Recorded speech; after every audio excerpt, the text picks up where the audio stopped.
Lo primero, buenas tardes a todos por acompañarnos una vez más. Uy, hay un eco aquí, a ver si lo superamos.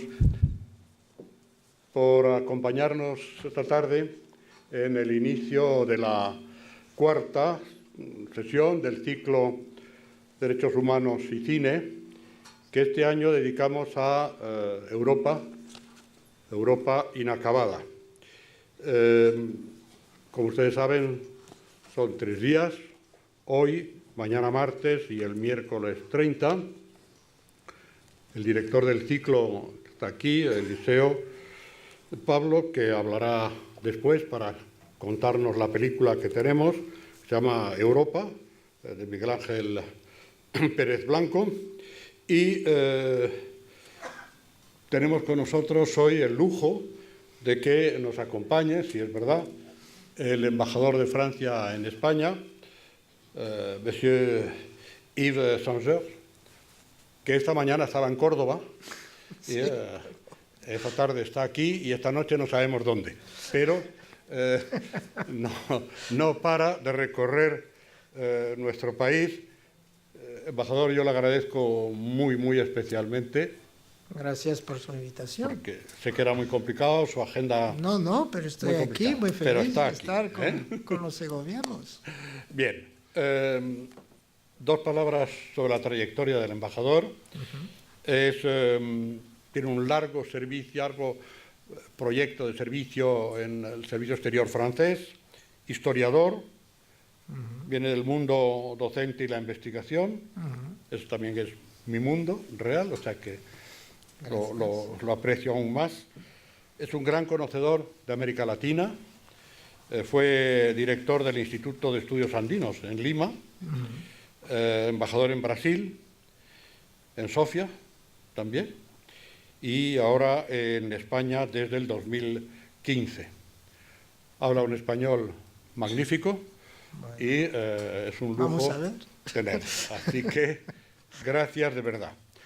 Vamos a hablar un poco, si le parece bien, sobre este momento difícil por el que está pasando la construcción europea, que es algo eterno, porque yo creo que mientras exista Europa se estará siempre construyendo el proyecto no solamente económico, pero también el social, el político, y estamos en un momento complicado.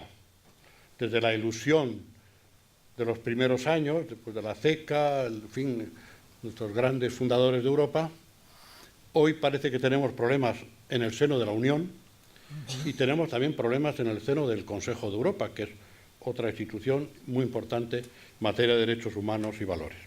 Vamos a centrarnos en Unión Europea, si le parece bien. Y yo empezaría tal vez por buscar la raíz de los males que tenemos hoy. Podemos acusar a Bruselas siempre de todo, porque eso es lo más fácil del mundo, pero tal vez, ¿cómo ve usted la ampliación, la última ampliación, cuando estábamos discutiendo el modelo, cuando estábamos saliendo de si hacíamos o no una constitución, etcétera, nos lanzamos a ampliar Europa? Sí. Con la caída del muro, que provoca esa posibilidad de las nuevas democracias.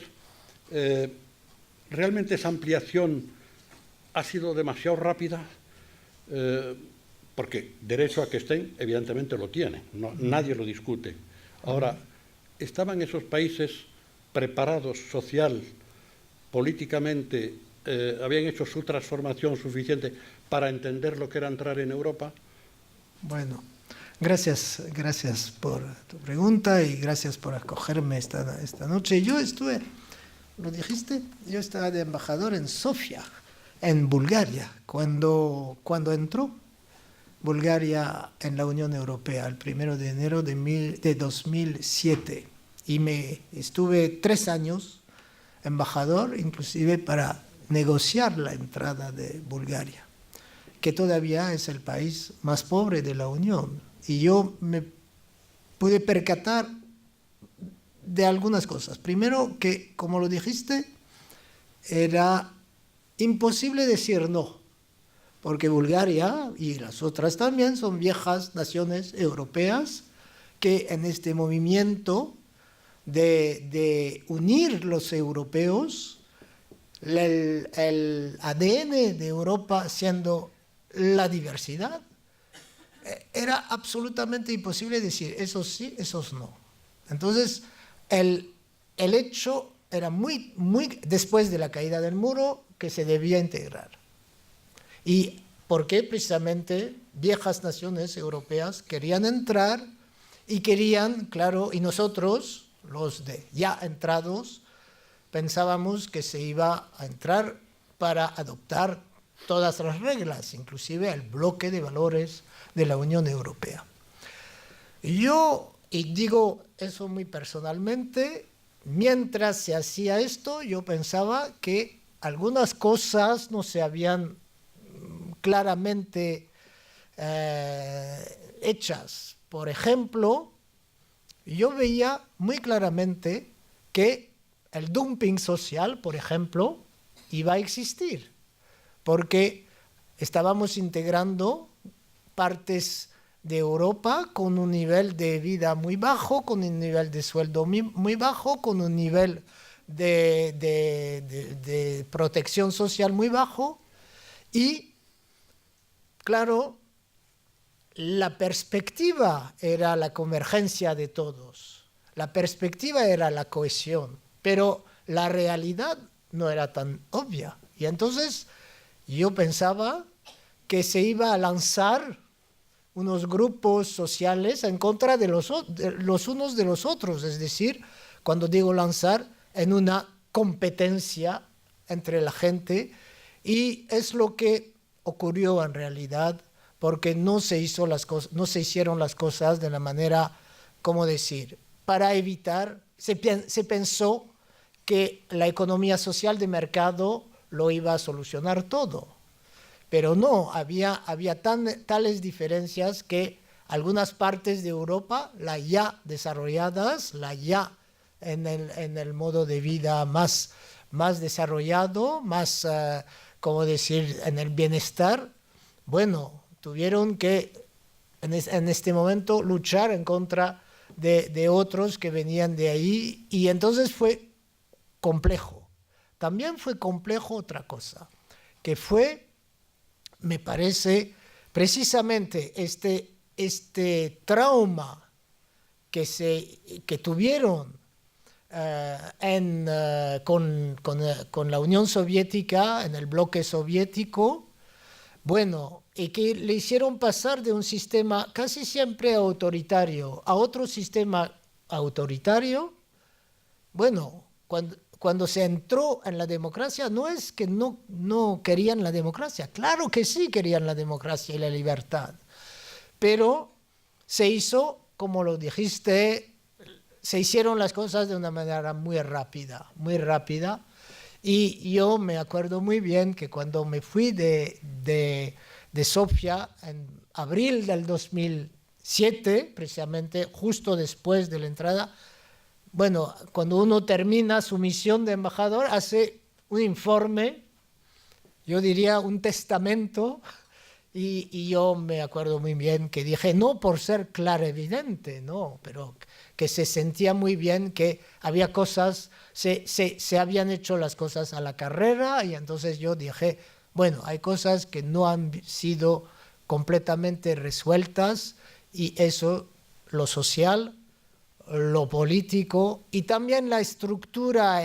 económica, social del país, de los países, y entonces este país que quería tanto, porque yo quise mucho a Bulgaria, no estaba completamente preparado. Tomé el ejemplo de Bulgaria, pero hubiera podido hablar de otros países.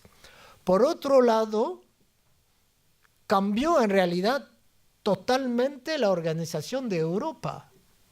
Para un país como Francia, de los 6 primeros, a 10, a 11, a 12, a 15, todavía se podía, ¿cómo decir?, manejar las cosas de una manera más o menos bien articulada, sin enormes problemas para buscar los consensos, para llegar a decisiones, pero poco a poco, a 24, 5, 6, 7, 8, finalmente las cosas se han convertido en una cosa más complicada que provocó, ¿cómo decir?, cierta inmovilidad, yo diría, o dificultad de organizarse. Muy temprano se pensó en cooperaciones particulares, reforzadas, como se decía, para decir, bueno, algunos quieren avanzar más rápido, otros no, etc. Muy temprano. Muy pronto se vio que era difícil, pero no se pudo en realidad manejar esto, y entonces el proyecto europeo se quedó a 28, se quedó un poco complicado con la gobernabilidad y las crisis. Tal vez hablaremos de las crisis después, ¿no? Claro, ¿no? Coincido plenamente en ese análisis. Por esa época yo era comisario del Consejo de Europa para Derechos Humanos, y el comisario para la ampliación en Bruselas me pidió que hiciese un informe sobre la situación de estos países para la Unión, si realmente podían ser integrados plenamente o no. Muy complicado, muy difícil, porque parece que uno va a dar lecciones que no es esa la intención. Pero cuando terminé de visitar todos los países, incluidos los bálticos, me di cuenta que había un problema de fondo muy grave. Y es que la mentalidad en muchos de esos países era muy distinta a la nuestra. Era profundamente antirrusa, por ejemplo, profundamente antirrusa, lo cual nos creaba un problema de relaciones del bloque europeo con Rusia, pero luego es que la mentalidad era muy autoritaria, como acaba de decir. Es decir, estaba profundamente autoritaria, entonces muchos de los valores democráticos no eran entendidos por esos países.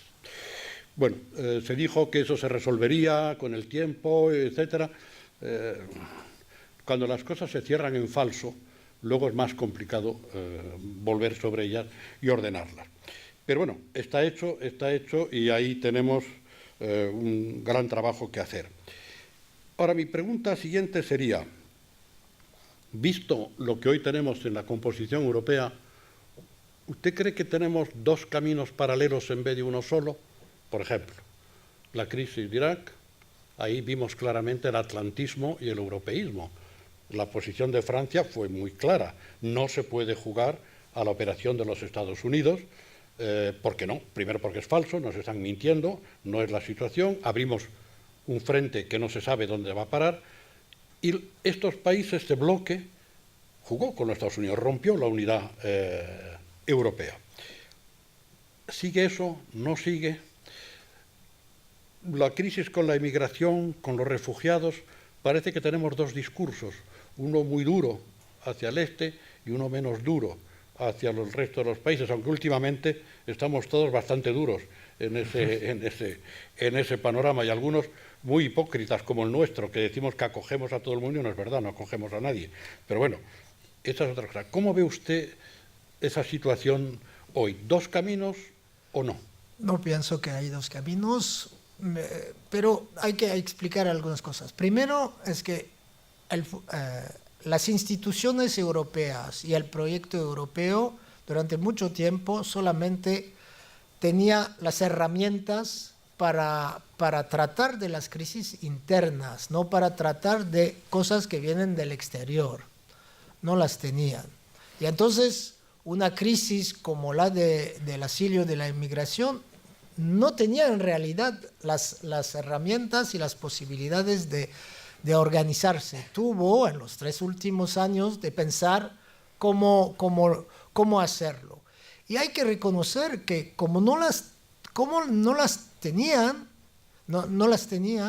Europa, yo no culpo a nadie de los problemas que inmediatamente aparecieron precisamente cuando llegaron en el este de Europa brutalmente. Cuando digo brutalmente quiero decir miles y miles de personas de migraciones, por ejemplo. Entonces hay que pensar que la Unión Europea debe darse la capacidad de su soberanía y de tratar las crisis externas que las pueden asediar. Por otro lado, hay el problema de la defensa del continente. No es por otro lado, es una idea que tiene algo que ver con la primera. En este sentido, está muy claro, en mi opinión, que cuando se hizo la Unión Europea y cuando se amplió la Unión Europea, bueno, la visión de futuro de una defensa europea no era compartida casi por nadie. Yo lo digo porque pocos países, no voy a decir, bueno, casi pienso un país, pocos países pensaban necesario organizar esta defensa. Este país, lo saben, es Francia. ¿Y por qué? Porque sencillamente los países del este y casi todos los países del oeste de Europa pensaban que la OTAN, que la Alianza Atlántica, bueno, era el verdadero marco y cuadro de la defensa europea. Lo que, hay que decirlo, era real, efectivo. Es decir, que en el conjunto de la Guerra Fría, de la guerra entre los bloques, etcétera, claro, estábamos todos en la Alianza Atlántica y sabíamos muy bien que los Estados Unidos eran muy fuertes, potentes y gastaban el dinero necesario para asumir la defensa de todos. Cuando hablo de Francia, digo que ya sabíamos también, y eso desde casi, bueno, la llegada del general de Gaulle como presidente de la República Francesa, que se necesitaba pensar en la soberanía, la autonomía de decisión de los países, y que él lo pensaba, no se podía seguir con esta idea que la OTAN iba a solucionarlo todo y siempre. Lo que no quería decir que había que salir de la OTAN, sino había que pensar que se necesitaba absolutamente tener una visión de futuro para la defensa del continente europeo. Y eso era muy obvio y lo decíamos siempre nosotros, y es por eso, por ejemplo, que tú lo dijiste, en 2003 no aceptamos entrar en la coalición en Irak, porque pensamos que no era justo, y bueno, no voy a volver sobre los argumentos, que el futuro, en mi opinión, justificó plenamente, pero entonces, desde el principio nosotros decíamos con mucha amistad a nuestros amigos norteamericanos, amigos, aliados, no alineados. Esto llegó a promover la defensa europea. Yo me acuerdo muy bien como embajador en Sofía, que bueno, era un poco como un mensaje que no estaba realmente aceptado, porque lógicamente en estos países se consideraba que, bueno, justo después de la caída del muro y todo esto, que bueno, uno de los dos bloques había ganado, ¿gracias a qué? Gracias a sus valores, obviamente, pero también gracias a su sistema de defensa, bueno, de la OTAN, del Atlántico, de la Alianza. Yo me acuerdo muy bien de que, bueno, yo hablaba de la defensa europea hace más de 10 años y bueno, era un poco un mensaje en el desierto, ¿no? un poco esto. Ahora estamos en una situación muy diversa, muy distinta. Y por eso digo que no hay dos caminos, por muchas razones. La primera es que poco a poco, bueno, la multipolaridad, el hecho de que el poder, la potencia se ha dispersado, ¿así se dice? Bueno, en varios lugares, los grandes emergentes, China, Rusia que reaparece, y la lógica de fuerzas y no de normas. Y bueno, todo esto hace que un continente, Europa, que tiene este bloque de valor, este modelo social, este sistema de la economía social de mercado, bueno, tiene algo que proteger, ¿no? Y en este momento mismo, bueno, el señor Trump llegó al poder y nos dijo cosas muy claras. Yo pago, ustedes no pagan, tienen que pagar o no, y yo no me intereso más en su defensa. Lo digo de una manera muy agresiva, no se ha dicho las cosas así, pero bueno, la cosa era un poco esta, ¿no? Es decir, que los países de Europa sintieron muy claramente que los Estados Unidos no iban a seguir con la misma relación con la defensa de Europa. Y eso yo creo que todos los países de Europa lo han considerado. Si no, no hubieran todos, o casi todos, 25 sobre 28 o 27, mejor dicho, después con el Brexit, adoptado lo que se llama la PESCO, la política de seguridad reforzada de defensa de la Unión Europea. Los países del este como del oeste han considerado que sí era el momento preciso de tomar el toro por las astas, por los cuernos y de considerar que había que hacer algo con la defensa europea. Estamos muy lejos de hacer una cosa integrada, estamos muy lejos de realmente tener una cosa articulada completamente, pero hemos avanzado algo. Y estos avances, además, considero que tienen que ver con, ¿cómo decir?, con los puntos que en los últimos años han sido críticos. Como lo dijiste, bueno, el este ha sido realmente el lugar donde, por razones obvias y lógicas, se ha mirado por el conflicto que hubo a Crimea y a Donbass, etcétera, la relación con Rusia, bueno.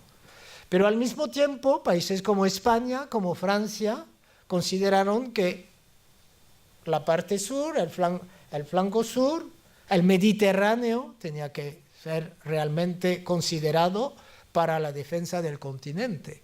Y entonces entramos en discusiones entre todos los países y no solamente en discusiones, sino en cooperación entre algunos países, por ejemplo España y Francia, para tomar en cuenta todos los parámetros de esta defensa. Entonces, yo creo que estamos en un momento en que, por razones buenas, considerar todo, por razones un poco malas, bueno, el señor Trump que no habla de Europa y de su defensa como los anteriores presidentes y no considera que la defensa de la misma manera, o agresiones de un lado a otro, ya se está considerando las cosas de otra manera y es algo que todos los países de Europa, a pesar de las diferencias, pueden ya incorporar como una cosa que se debe hacer, sin romper con la OTAN, porque la OTAN, claro está, es el marco fundamental del sistema de defensa del continente, pero ya complementando, ya tomando la responsabilidad para tener una Europa más autónoma en sus decisiones. Bien, sobre eso volveremos un poco al final. En cuanto al presidente Trump, es mejor que no hable mucho, porque cada vez que habla nos da unos sustos tremendos, pero que es mejor que no hable demasiado. Vamos a continuar un poco en esta crisis. El Brexit es un punto, sin duda, de la crisis de la construcción europea. Y detrás del Brexit están la intoxicación, un nacionalismo irracional, el no contar la verdad al pueblo inglés de lo que pasaba, mucha intoxicación. Pero bueno, es lo que se ha producido y hay que respetarlo. Pero es verdad que los valores de la Unión están un poco en crisis. Vemos subir los populismos, no solamente en España, que los tenemos importantes, sino que y con los nacionalismos de la mano, que son los movimientos cada vez más reaccionarios desde el siglo XIX y generadores de guerras. Pero lo vemos en toda Europa, lo vemos desde Alemania a Italia, a Francia, por todas partes. La xenofobia, el racismo, esto está surgiendo. Poco inquietante lo que está pasando en Italia, por ejemplo, en este momento, incapaz de formar un gobierno por las razones que conocemos. ¿Cómo ve usted que esta realidad se pueda superar? Ya sé que es la pregunta del millón, ¿no? Sí, un poco. Pero hay que hablar de esto, porque tenemos bastante fuerza en Europa para volver a reencauzar esta situación, o no lo ve usted optimista. Sí, bueno, hay que ser optimista. Acción para precisamente cambiar la situación y entonces con lucidez tratar de mejorar las cosas. Eso tiene usted toda la razón, es decir, que hay populismos y bueno, en mi país hay mucho y el año pasado hubo realmente, yo diría, un susto con lo que estaba ocurriendo en la campaña electoral, pero también no es solamente el resultado que finalmente dio la elección de un presidente claramente europeísta y que se comprometió con propuestas europeístas, pero también lo bueno fue que hubo debate, hay que debatir de esos problemas y no decir es Bruselas o es... Hay que debatir realmente, hubo debate y no solamente hubo debate y al final, ¿cómo decir? La economía moral del pueblo es más fuerte. Y yo tengo este optimismo fundamental de que al final la gente no se reduce a visiones muy estrechas, nacionalistas, populistas. Inclusive el debate permite ver por qué también la gente puede ser fragilizada por lo que está ocurriendo y entonces y hay que tomar en cuenta lo que dice. Y por ejemplo, yo pienso que algunos votos en Europa tienen efectivamente que ver con la crisis de las migraciones o con las crisis ligadas al dumping social que de una manera u otra aconteció y hizo que la gente se puso a pensar, pero ¿qué pasa? Es decir, ¿qué pasa? Yo sigo muy de acuerdo para estar en Europa, pero si mi fábrica cierra, si el empleo desaparece, si no hay normas, si los otros no cumplen con las normas fitosanitarias, laborales, medioambientales, etc. Claro, en Europa tenemos un conjunto de normas, pero durante mucho tiempo se pensó que había estas diferencias. Entonces, yo pienso que realmente no hay que desesperarse con la crisis. Hay dos o tres cosas que hay que decir. Primero, el Brexit. Bueno, el Brexit yo pienso que es malo para todos.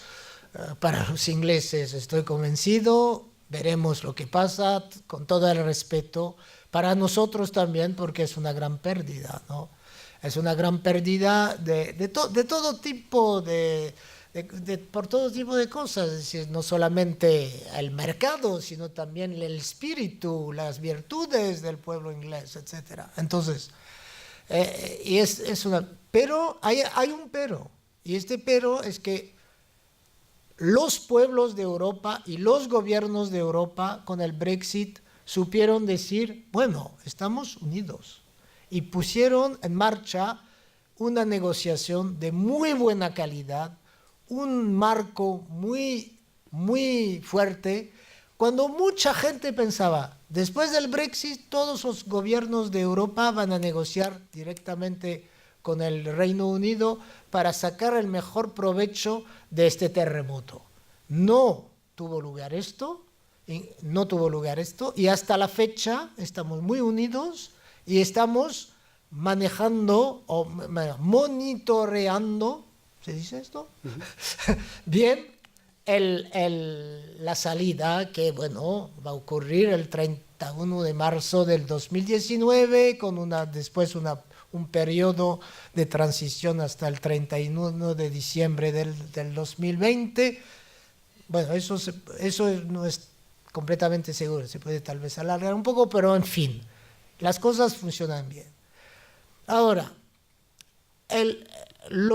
la crisis sigue siendo muy fuerte en Europa, porque cuando uno se pone en otros países que España, porque en España lo hemos visto hace poco tiempo con un estudio que hizo el Instituto Elcano sobre la visión comparada de los franceses y de los españoles. Los españoles siguen considerando que Europa tiene mucho más ventajas y virtudes que en otros países como en Francia, donde consideramos que estamos de acuerdo para el euro, pero el proyecto europeo francamente está en tela de juicio. Y en otros países aún mucho más. Entonces, es esto lo que hay que pensar. Estamos en una crisis muy grave. Esta crisis muy grave exige un proyecto renovado. Este proyecto renovado no puede prescindir de acercarse a los ciudadanos, porque son ellos los que están votando para los partidos populistas, porque son ellos que no quieren más al proyecto europeo. Y eso lo vemos en muchos países, en el este de Europa, en Italia, en Francia. En Italia y en Francia, el último año, en Italia este año, en Francia el último año, casi la mitad de los votantes dicen cosas que son más o menos críticas, con un nivel de intensidad diferente, con Europa. Entonces, la única cosa que se debe pensar es que todo proyecto europeo renovado, redefinido, debe pasar por el acercamiento a los ciudadanos. Eso es obvio. Pero hay otra cosa. Este acercamiento no quiere decir que vamos a vivir todos con exactamente la misma Europa. ¿Qué quiero decir? Debemos estar de acuerdo con los bloques fundamentales, como decía, los valores democráticos, la separación de poderes, todos esos valores democráticos que sabemos muy bien de qué se trata.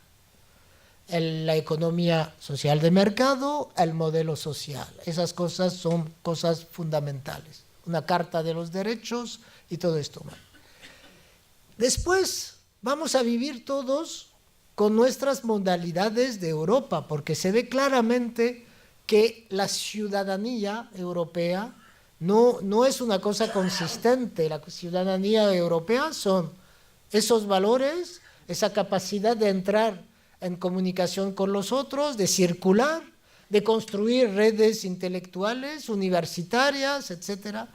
Pero no es exactamente los mismos modos de vida, la misma visión de cosas que acompañan la vida del uno y del otro. Todo esto puede ser distinto. Entonces tenemos que ver cómo adaptar el bloque de valores, que sí, esto no se puede discutir, y por eso hay que defenderlo, y las modalidades diferentes en el marco europeo. Sí, eso está claro. Si algo caracteriza a Europa es porque es un modelo en sí mismo sustentado sobre valores, no solamente sobre un mercado, y no solamente sobre la defensa, sino también sobre unos valores democráticos que lo diferencian de otros modelos, puramente anglosajón de los Estados Unidos o el chino u otros. Pero lo que hace el ADN de Europa es la diversidad también, porque es precisamente esta revolución copérnica que después de siglos de guerras se decide hacer de lo que debilita lo que va a reforzar.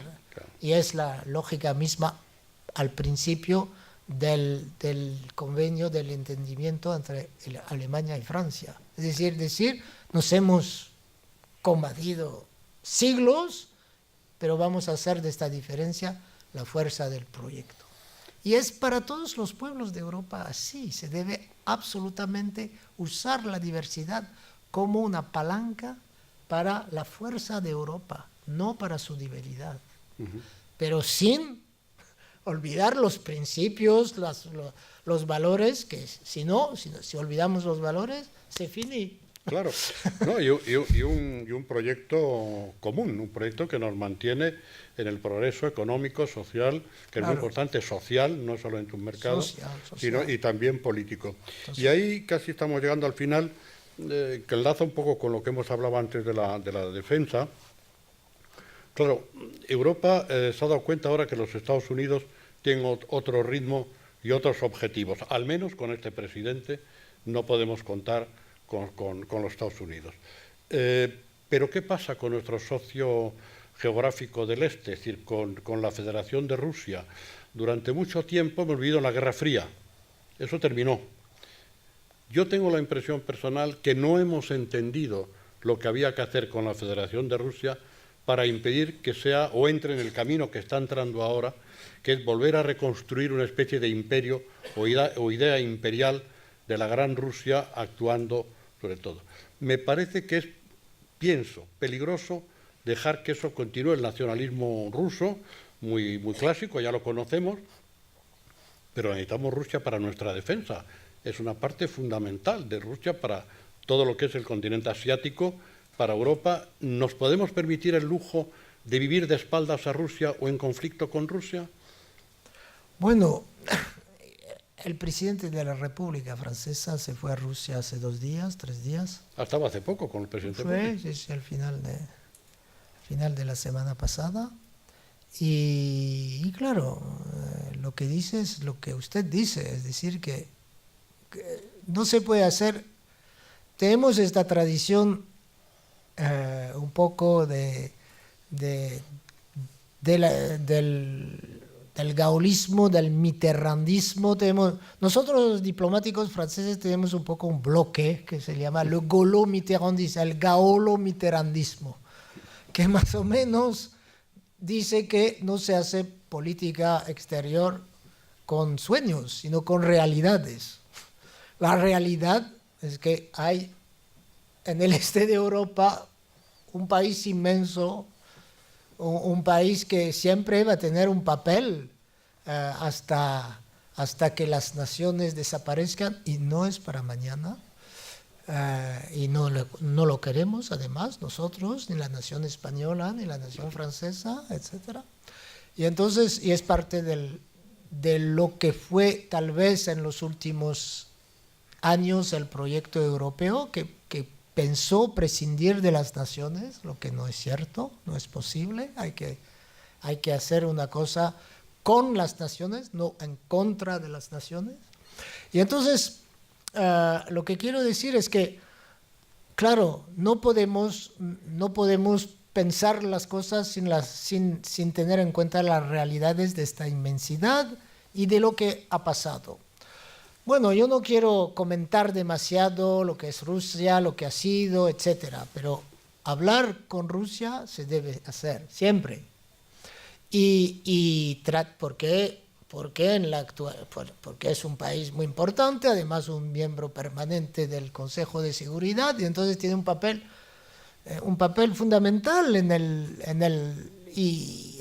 geopolítico, y no lo podemos olvidar esto. Y entonces hay que hablar con Rusia. Lo que no quiere decir que hablar con Rusia es aceptar todo lo que piensa Rusia y inclusive todas las pautas en las cuales se mueve la política rusa.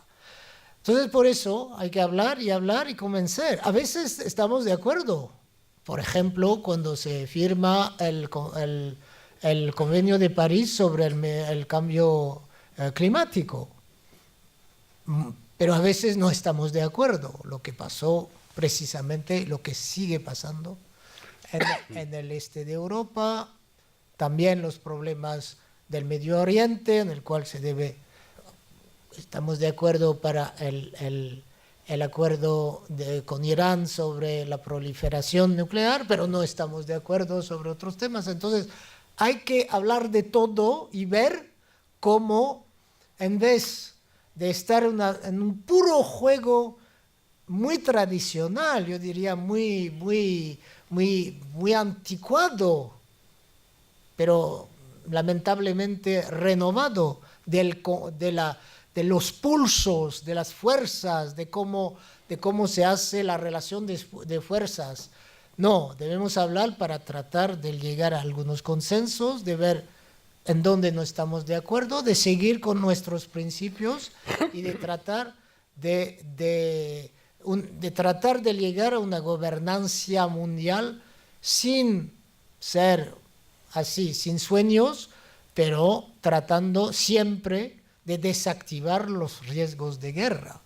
Y para esto se necesita absolutamente seguir hablando, y no más que hablando, seguir trabajando con Rusia. Bueno, eso es cierto. Lo que no quiere decir ser así ingenuos. Hay problemas de la defensa del continente europeo, con su bloque de valores, con su modo de vida, etcétera. Sí, sin olvidar que la mitad de Europa se calienta con el gas de Rusia. Sí, además, eso es una cosa muy... Entre otros pequeños detalles. Nos quedan muchísimas cosas, pero quisiera hacerle una última pregunta, una reflexión suya. Con todos estos elementos de crisis que hemos puesto aquí en nuestra conversación encima de la mesa, yo creo que es interesante que conozcamos la posición de Francia. El proyecto del presidente Macron, como usted ha dicho, llega con un discurso muy europeísta, raro en este momento, en el contexto general de los no europeístas que aparecen por todas partes. ¿Cómo va a enfocar Francia este reto de relanzar Europa, de superar la crisis?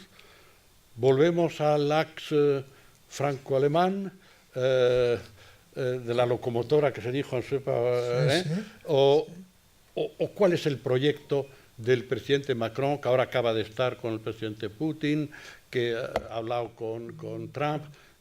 ¿Cómo ve él esta situación? Bueno, es verdad, como lo dijo, ha sido electo después de un debate, y en ese debate su proyecto era muy europeísta y, bueno, mucha gente pensó, qué valiente, ¿no? Porque realmente había en Francia un gran euroescepticismo. Pero hay que mirar bien este proyecto. Él piensa que se debe integrar más, que se debe avanzar más, porque piensa que una mayor integración va a permitir que algunas de las preguntas que se hacen los ciudadanos tengan una respuesta. Por ejemplo, si se hace más unión económica y monetaria, si se da un presupuesto a Europa, si se da inclusive un ministro del presupuesto económico a Europa, se va a poder realmente considerar políticas públicas de crecimiento para el conjunto europeo, para precisamente hacer más innovación, hacer más reindustrialización del conjunto, etc. Porque incluso mis compatriotas y todos dicen siempre a Bruselas, Bruselas. No hay que olvidar que Bruselas es el 1%, el presupuesto, el 1,1% del PIB del conjunto de los 28 países. Es decir, con esto no se puede considerar que tiene las herramientas para realmente hacer el proyecto europeo más fuerte y las economías más fuertes. Se puede también hablar de la unión financiera, bancaria, etcétera, para tratar de impedir o de anticipar crisis como hemos padecido todos a partir del 2008 y precisamente muy fuerte en España. Entonces, más integración debe dar más capacidad para Europa de su propia soberanía económica, científica, tecnológica, porque precisamente estamos en una economía muy desarrollada en la cual sin innovación, sin I+D+I, no hay potencia en el futuro. Primero. Segundo, bueno, y también dar una consistencia más grande, mayor a la defensa. Pero dice también una cosa que no agrada siempre a todos. Debe ser una Europa que protege.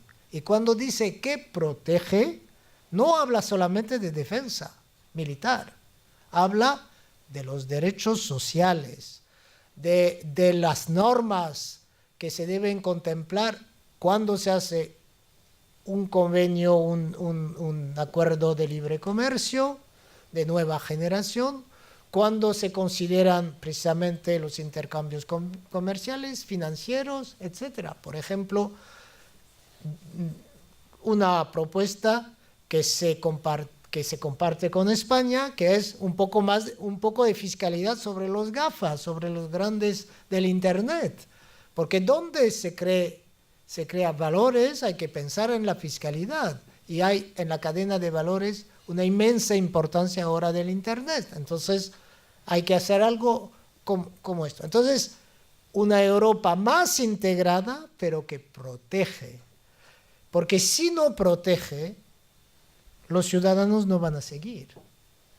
Y una Europa, entonces, libertad, más flexibilidad económica, social en mi país, donde es muy difícil hacer las reformas, pero al mismo tiempo una propuesta de protección del conjunto europeo para que esos valores, esas bases de las cuales hablábamos juntos, bueno, se pueden realmente defender, no solamente echando la gente cuando hay un problema al paro. Entonces, es un poco esta la propuesta. Para esta propuesta, ¿con quién trabajar? Bueno, hay que decir las cosas tales como son. El eje o la pareja, o no sé cómo calificarla, franco-alemán o franco-alemana, es muy importante. Es, creo, indispensable, porque si Alemania, que es la primera potencia de Europa, no está, ¿cómo decir?, de acuerdo con esos cambios, y si Francia, que es la primera potencia militar, que tiene su papel político fuerte como miembro permanente del Consejo de Seguridad, bueno, que tiene su papel, vamos a decir, que tiene su papel.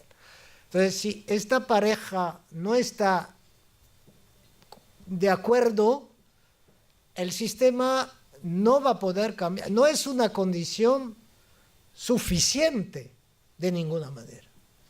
Lo fue en tiempos remotos, pero ahora no es una condición suficiente, pero necesaria sí lo es. Es decir, que debemos absolutamente estar de acuerdo los dos países. Pero este acuerdo no se hace ahora de esta manera, de un diálogo. No, ya se están haciendo las cosas paso a paso con los otros países para tratar de, al mismo tiempo que se hace el diálogo franco-alemán, hacer otros diálogos para llegar a una misma una misma dirección. Y es exactamente lo que está pasando entre Alemania y España, Francia y España. Y hablo de España porque en este momento es un socio fundamental. Hay que tenerlo en cuenta bien claro. Es la cuarta economía del conjunto europeo. Es un país precisamente que cree en Europa. Es un país que quiere más integración. Y entonces todo esto no lo podemos hacer los unos sin los otros. Entonces, pero lo tenemos que hacer rápido. Tenemos que hacerlo rápido, no solamente esos 3 países, esperando que Italia salga de la situación en la que está, esperando que el Reino Unido se vaya definitivamente. No, tenemos que agrupar, que encontrar consensos con otros países para que haya una masa crítica de gente que se dé cuenta que tenemos que avanzar ahora. Porque si no avanzamos, si nos quedamos con el mismo marco que antes, no vamos a tener futuro para el proyecto europeo. No, porque no vamos a poder resistir a la crisis financiera que un día vendrá, porque es un poco en el ADN del sistema del capitalismo financiero tener así ese tipo de crisis, y estamos en una economía de mercado, que no vamos a poder resistir a otras crisis migratorias, políticas, etcétera, que no vamos a poder realmente contestar los desafíos, responder a los desafíos de la I+D y de la innovación, que es la cosa medular en el futuro de la economía mundial, etcétera, etcétera. Muy bien, bueno, seguiríamos hablando horas sobre Europa, pero ya tenemos que pasar a la fase, los minutos, en que, como siempre, en estos encuentros, nuestros amigos que nos acompañan hacen alguna pregunta a nuestro invitado. Verá que yo no he hecho la pregunta del millón, que es ¿qué pasa con Cataluña? No, a un embajador en España no le voy a hacer esa pregunta. Además, el presidente de la República Francesa ha dicho todo lo que se necesitaba decir sobre este punto. No le voy a poner en esa tesitura de preguntarle. Pero, ¿alguien quiere en la sala hacer alguna pregunta?